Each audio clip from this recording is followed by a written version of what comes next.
first time by defensive tackle Trey Williams, a.k.a. Groovy. Y'all go ahead with questions whenever you're ready.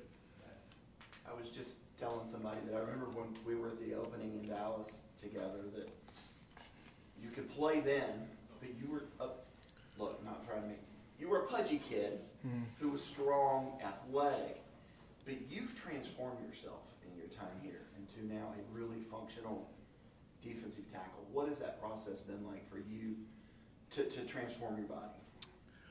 Honestly, it's been tough, but it really was all worth it. I feel like just trusting the process, Coach Love, Coach Batson, they made it really easy for me, and like just the culture of the program, it makes it really easy to fall in love with the work, and yeah.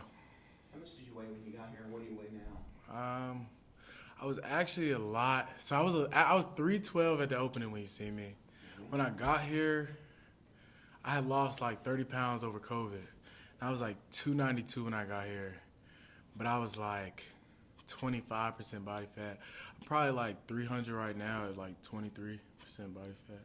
So it's not like huge weight changes, it's just changing the composition. Yes, sir. So what have you had to do? What's the diet been like? What's the exercise been like? Well, I used to do cardio after practice every day.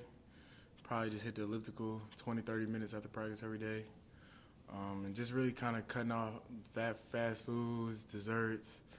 Like anybody that knows me or my mom knows that that's what she likes to do. But I had to tell my mom, hey, if I want to do what I want to do, I can't be eating all this stuff. So, yeah. It's a lot of discipline for a college guy. Yes, sir. How'd you end up losing weight during COVID? So I basically all I did, we didn't have to go to school or anything. It was online. So I basically just worked out every day, just changed how I ate. Worked out at home? Yeah, so I was fortunate enough that my trainer, like my personal trainer, lived around the corner. So he had a garage, and we just used to work out in the garage. Yeah. What type of workouts? Oh, he had a gym in there. He has a gym. Yeah. He had a gym in there, and we had everything: squat rack, bench press, free weights, everything. So got it done. What has Coach Eason meant to you, and kind of changing the way that you play? He's meant a lot, for real. Just changing the way that I play to my abilities, more to my abilities, kind of getting vertical, using my athleticism, kind of like not catching blocks, just being more, like having more presence in front of the line of scrimmage, behind the line of scrimmage. So what have these last couple of years been like, just with all the injuries that you've had to deal with? I mean, just not always being available. I mean, how frustrating has that been? How have you coped with that, dealt with that? I get this question a lot, actually, but it was frustrating. But me, I'm just like a positive guy. I see the best in everything. I'm a believer in God, and I realized that everything wasn't on His plan and His timing. So it was just like I gotta wait my turn and just do everything I gotta do to make sure I fortify my body enough to where I can perform on the field with my teammates. What were all the injuries you had last year? Because I think you eventually shut down. So I dislocated this shoulder, and broke my fifth metatarsal on my foot. Yeah, and you were playing through that for a while. So this shoulder came out against Georgia Tech last year, and this shoulder came out against NC State and UConn last year. And in practice before Pittsburgh, I fractured my foot, and I played all the way up until halftime of Wake Forest. I guess, how did you do that? I mean, how do you push off or use your arms when you have both of those things? I mean, my why is greater than anything that my body was going through at the time. Just my why I play the game, and why I do what I do, which is much greater than all the injuries that I had. So it was easy for me to just strap it back on and play the game that I love. So I guess, were there coaches that actually told you, like, hey, you got to stop? Or how do you actually come to the decision, like, we got to shut this down? the only reason I stopped playing is because I literally couldn't walk. Like, my foot broke all the way through, so it was just what it had to be. If it was up to me, I would have kept playing, but it was just I physically couldn't play anymore. What is your why? Just my family. I'm from a single parent household. I just grew up seeing how hard my mom worked to provide for me and my little brother, and kind of just make sure she doesn't have to work as hard anymore after I leave here. So, yeah. He's not so little, though. Oh, nah, he's not as big as me, but he's not little anymore now. I should say younger brother. He hates when I call him my little brother. My younger brother. So for you, I was talking to a scout Saturday night, and we were talking about Tyler Davis, and he said his technique is flawless. You remind me of him in a lot of ways. What can you learn from him? What have you learned from him? I feel like the biggest thing I've learned from TD is how to do everything right off the field, as far as the proper preparation for a game. Because I know when I got here in 2020, I didn't know how to properly break down an offensive lineman or tape.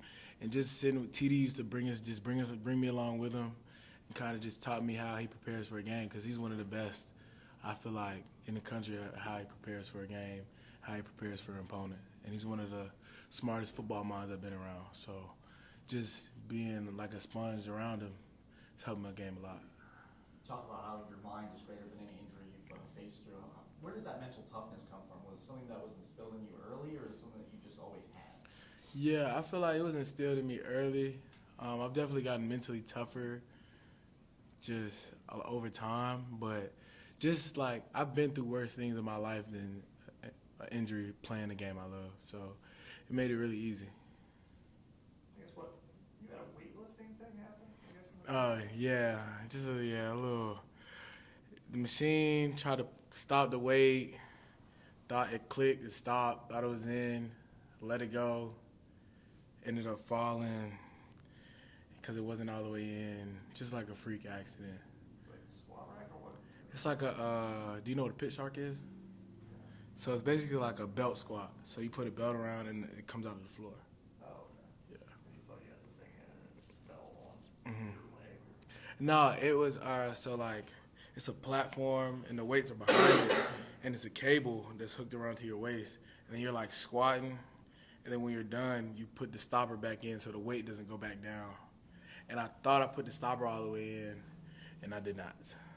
So you had like no support. Yeah, so then it just kind of crashed. I stopped bracing and I crashed down. Boom. I mean, again, you talk about mentally being able to work through things, but was there a little moment of like, why do these things keep happening?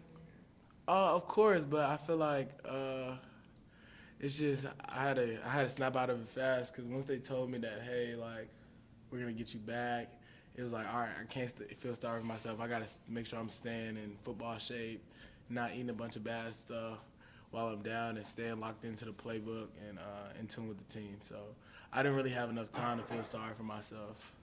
So it was right back to work. I guess what types of stuff do you eat, I guess, to keep yourself healthy? A lot of vegetables. I'm a big broccoli guy. I like chicken. It's not a lot of fast food, like a lot of fried foods and stuff. So probably just more chicken, Mexican food. Like I love Chipotle too. Like Chipotle, definitely. But yeah.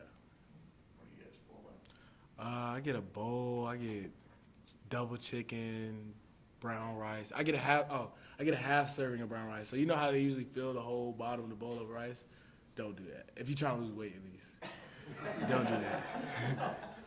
So it's kind of half the bowl. I ask for a half portion of rice, double protein, chicken, guacamole.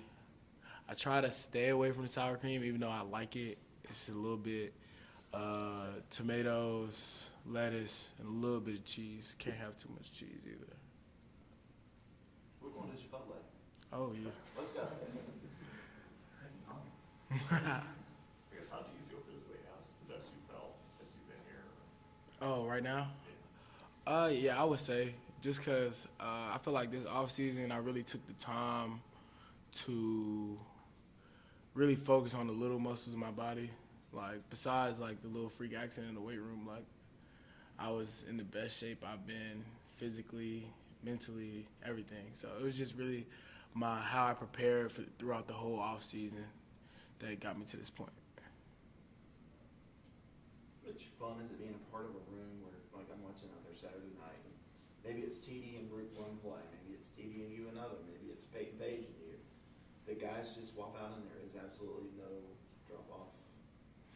I feel like it's great because, you know, regardless, like, you're not worried about saving yourself because you don't know who's coming in.